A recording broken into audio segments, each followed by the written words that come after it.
Assalamualaikum Bu. Waalaikumsalam, dengan saudari Jenny ya? Ya, Gimana Jenny kabarnya? alhamdulillah baik. Alhamdulillah. Jenny hari ini terlihat cukup cantik ya dengan pakaian yang dipakainya. Ya, terima kasih Bu. Sama-sama. Gimana tadi perjalanannya? Perjalanan menuju ke Alhamdulillah sini? lancar. Alhamdulillah. Ada kendala? Macet atau gimana? Panas dikit kenal. Panas. Oke, baik. Sebelumnya Ibu udah menerima intake info-nya dari Jenny yang sudah Jenny isi. Gimana Jenny, udah siap menjalani sesi konselingnya? Siap. Oke, gimana sekarang duduknya? Kalau udah nyaman? Dah. Udah. Di posisi Ibu seperti ini saja? Ya. Oke. Ibu izin bertanya nih, Jenny udah pernah mengikuti sesi konseling belum sebelumnya? Belum. Oke, kalau menurut Jenny sesi konseling itu kayak gimana? Kalau menurut aku sesi konseling itu kayak curhat gitu bukan sih Bu? Oke, betul ya. Namun lebih tepatnya Ibu lengkapi ya. Jadi konseling ini merupakan sebuah proses bantuan dari seorang profesional yaitu konselor kepada konseli, yaitu untuk mengatasi permasalahan yang sedang Jenny alami hari ini. Oh iya Bu, baik. Oke, sebelumnya terima kasih ya kepada saudara Jenny yang sudah berkenan hadir ke ruangan konseling ini. Di sini saya ingin memberitahu bahwa ada dalam sesi konseling ini ada beberapa hal yang perlu kita sepakati untuk keperluan laporan. Apakah boleh saya merekam sesi konseling ini? Ya, boleh Bu. Oke, kemudian bolehkah saya membawa buku untuk mencatat hal-hal yang akan kita bahas kali ini? Boleh. Oke, lalu perlu kamu ketahui dalam sesi konseling ini ada asas kerahasiaan. Nah, kalau boleh saya tahu, siapa nih yang boleh tahu mengenai masalah yang Jenny alami? Cukup aku sama Ibu aja. Oke, cukup Jenny sama Ibu aja. Baik, sebelum kita memulai sesi konseling, apakah ada yang ingin ditanyakan? Ada Bu.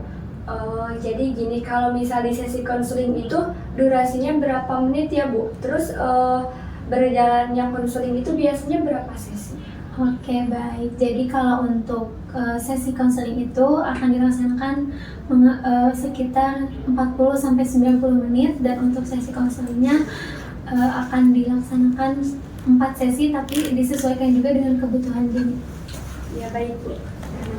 Oke, baik Jenny. Jadi yang membuat kamu ini mau menemui saya, apakah ada permasalahan atau apapun yang ingin kamu ceritakan dan ingin kamu selesaikan? Iya ada Bu. Jadi saya tuh merasa bahwa hidup saya itu tidak berguna Bu. Terus saya juga kan pengangguran, dan ketika saya kuliah pun saya di DO dari kampus Bu. Oke, jadi kamu ini merasa hidup kamu ini tidak berguna dikarenakan kamu pengangguran, dan juga pas kamu sedang menjalani perkuliahan kamu di DO oleh kampus. Ibu izin bertanya nih, apa sih yang membuat kamu bisa di DO oleh kampus? Kalau penyebabnya sih Bu, karena saya juga sadar ya saat menjalani perkuliahan saya itu tidak serius, saya tidak memiliki tujuan hidup saya tidak berpikir akan tujuan hidup saya. Terus saya juga selalu berpikir bahwa hidup saya itu tidak berguna Bu, kayak gitu. Oke, jadi penyebab Jenny di DO oleh kampus itu karena Jenny tidak serius menjalani perkuliahan. Terus dan Jenny juga sering berpikiran bahwa hidup Jenny ini tidak berguna, dan Jenny juga tidak memiliki tujuan hidup. Bahkan Jenny juga berpikir Jenny ini tidak memiliki kehidupan yang layak ya. Oke, baik. Tapi mengapa sih kamu bisa berpikiran kamu itu tidak layak untuk memiliki hidup yang bahagia? Apakah ada sesuatu yang terjadi dan membuatmu bisa berpikir seperti ini? Tentu saja, iya Bu. Selain saya di DO dan dari kampus, dan juga saya ini pengangguran, suatu ketika saya tuh pernah didekati oleh seorang laki-laki. Dan kemudian saya juga merasa tertarik Bu dengan laki-laki tersebut. Bahkan saya memiliki pikiran untuk menikah dengan lelaki tersebut. Tapi ketika saya dekat dengan lelaki tersebut, saya selalu merasa cemas, dan saya sering muncul pikiran bahwa dia akan memandang saya itu secara negatif akan kondisi saya. Dan dari situ saya mulai merasa bahwa diri saya itu bermasalah Bu. Oke, baik Jenny, saya mengerti perasaan kamu. Jadi mari kita bicara tentang masalah ini sebagai sesuatu yang terpisah. dari siapa diri kamu sebagai manusia, dalam artian tidak semua dari bagian diri kamu itu adalah masalah. Iya Bu, tapi saya itu udah merasa benar-benar terjebak Bu sama situasi yang sekarang. Karena saya pernah melakukan minum-minuman sampai saya tuh mabuk Bu pada waktu itu untuk menghilangkan stres yang saya rasain. Nah selain dari itu juga pada akhirnya yang harus saya lakuin tuh Bu, saya tuh harus mulai dari mana gitu. Saya buat memperbaiki semuanya yang udah saya lakuin, yang udah saya rusak. Oke, baik. Jadi Jenny ini merasa bingung ya mengenai perlakuan yang sudah Jenny lakukan, yang mana perlakuan itu sudah perlakuan yang sangat besar ya, perlakuan fatal yang sangat besar. Jadi pada akhirnya kamu ini merasa putus asa dan juga kebingungan untuk menangani masalah kamu. Nah, jadi kamu ini ingin menangani masalah kamu ini menjadi lebih positif? Iya Bu. Oke, baik Jenny. Perlu kita ketahui masalah itu seperti rintangan di jalan yang kita bisa atasi bersama. Bagaimana misalnya kita memberi nama perasaan putus asa ini sebagai awan yang sangat gelap. Apakah kamu setuju? Setuju. Setuju. Oke, baik. Sekarang awan gelap ini adalah masalah yang terpisah dari dirimu. Kemudian apa yang terjadi di saat-saat yang membuatmu merasa hidupmu tidak berguna? Mungkin pada saat saya di DO dari kampus ya Bu, terus pada saat saya ditolak, pada saat saya ingin melamar pekerjaan di situ, saya benar-benar merasa gagal Bu. Oke, itu adalah momen-momen yang sulit ya bagi kamu. Baik Jenny, bagaimana kalau kita mulai dengan satu langkah kecil? Kita mencoba untuk melihat situasi ini dengan sudut pandang yang berbeda. Apakah ada momen atau pencapaian tertentu dalam hidupmu yang membuat kamu merasa bangga? Atau apakah ada yang membuatmu kuat dan bagaimana kamu bisa menggunakan kekuatan kamu ini sebagai acuan untuk kamu ingin menyelesaikan masalah atau menghadapi masalah ini? Ada Bu, soalnya yang membuat saya menjadi kuat dan merasa kuat buat menjalani semuanya itu adalah sosok ibu saya. Ibu saya yang selalu menjadi salah satunya orang yang sangat berarti bagi saya. Mungkin yang akan saya jadikan kekuatan pada diri saya itu yaitu ya dukungan dari ibu saya, yaitu dukungan yang untuk membuat saya itu merasa percaya diri lagi dan saya bisa mencari lagi pekerjaan dan membuat pikiran saya itu yang asalnya saya merasa tidak berguna dan tidak bisa mencari pekerjaan, saya menjadi bisa berpikir bahwa saya itu mampu mencari pekerjaan yang saya inginkan. Oke, baik. Jadi kita langsung identifikasi ya ke tindakan-tindakan positif yang sudah kamu lakukan. Misalnya tadi yang sudah kamu katakan ke ibu, ini kamu ingin mencari pekerjaan untuk membahagiakan ibumu karena ibu kamu ini sebagai sumber kekuatan kamu untuk menghadapi masalah ini. Untuk itu adalah tindakan yang menunjukkan tanggung jawab dan kepedulian kamu. Iya Bu, jadi saya ingin membahagiakan ibu saya intinya Bu. Oke, luar biasa ya Jenny. Bagaimana nih jika kita membuat surat kepada diri kamu sendiri tentang kekuatan dan pencapaian yang telah kamu raih? Ini bisa menjadi pengingat ketika kamu merasa down. Ya, baik Bu, ide yang bagus Bu. Oke, baik. Jadi selain itu, coba bayangkan nih hidup kamu ini seperti buku. Ada bab-bab yang sulit, tapi juga ada bab-bab yang penuh dengan harapan dan kebahagiaan. Bagaimana jika kita mulai untuk menulis bab baru dengan penuh pencapaian dan kebahagiaan? Wah, sepertinya akan menarik Bu. Ya, oke. Jadi, sekarang apa nilai-nilai yang penting bagimu dan apa tujuan hidup yang ingin kamu capai? Tujuan yang ingin aku capai itu aku ingin membahagiakan ibu aku Bu. Terus aku ingin mendapatkan pekerjaan. Oke, itu adalah tujuan yang sangat baik dan sangat mulia ya. Tadi kamu mengatakan bahwa kamu akan terbuka kepada ibumu tentang apa yang kamu rasakan dan mencari dukungan kepada ibu kamu ini untuk mencari pekerjaan.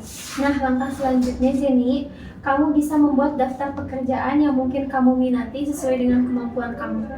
Baik Bu, saya akan mencoba membuat daftar pekerjaan tersebut. Oke, setelah itu kamu juga bisa membuat daftar perusahaan atau tempat-tempat yang mungkin membutuhkan karyawan di bidang yang kamu minati.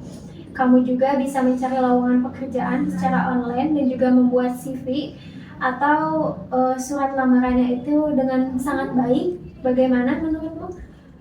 Iya, saya setuju Bu. Saya juga akan mencoba untuk mencari pekerjaan, baik itu di online dan membuat daftar perusahaan juga. Oke, bagus ya Jenny. Itu merupakan langkah yang sangat positif. Sekarang, Ibu mau menilai perasaan kamu dan kemajuan yang kamu buat. Pada skala 10 sampai dengan 1, di mana 10 ini kamu merasa hidup kamu ini tidak berguna, dan skala 1 kamu merasa hidup kamu ini menjadi layak dan positif. Sekarang boleh diskalakan kamu di skala berapa? Baik Bu, mungkin yang saya rasakan sekarang saya ada di skala 7. Oke Jenny, ini awal yang baik ya untuk Jenny. Sekarang langkah apa yang menurutmu ini bisa membantu kamu untuk naik ke skala 8? Mungkin langkah yang akan saya lakukan, yang pertama saya akan melakukan apa yang tadi diarahkan oleh Ibu. Terus saya juga akan lebih terbuka kepada ibu saya mengenai perasaan saya dan meminta dukungan juga kepada ibu saya untuk mencari pekerjaan apa yang saya inginkan. Oke, bagus ya Jenny. Ingat bahwa setiap langkah kecil yang kamu ambil ini adalah kemajuan. Saya yakin kamu bisa melakukannya dengan baik. Jika kamu merasa kesulitan dan butuh bantuan lebih lanjut, kamu bisa menghubungi saya untuk sesi selanjutnya. Ya baik Bu, terima kasih ya Bu. Sekarang saya sudah merasa lebih baik dan nanti bila saya merasakan hal yang sama atau saya masih merasakan ada masalah pada diri saya akan menghubungi Ibu kembali. Oke Jenny, sama-sama ya. Saya senang bisa membantu. Jangan ragu untuk menghubungi saya atau membutuhkan. Semoga sukses dengan rencana yang akan kamu ambil sampai bertemu di pertemuan selanjutnya. Oke, baik Jenny. Mohon maaf ya tadi saya lupa waktu di awal tidak menanyakan skala perasaan kamu ada di skala yang mana. Yang dimana 10 ini kamu merasa hidup kamu ini tidak berguna, dan di skala 1 ini kamu merasa hidup kamu ini menjadi lebih berdaya dan juga positif. Tadi sebelum kamu menceritakan masalah kamu berada di skala berapa? Di skala 7. Skala 7. Oke, baik. Cukup ini ya, cukup berat juga. Nah, tadi kan kita sudah menyelesaikan masalah Jenny. Saya juga sudah memberikan arahan, sudah memberikan solusi juga. Sekarang skala perasaan kamu ada di berapa? Sekarang skala perasaan aku ada di 3 Bu.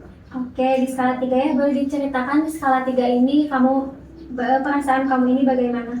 Di skala 3 ini perasaan aku sekarang udah jadi lebih baik Bu.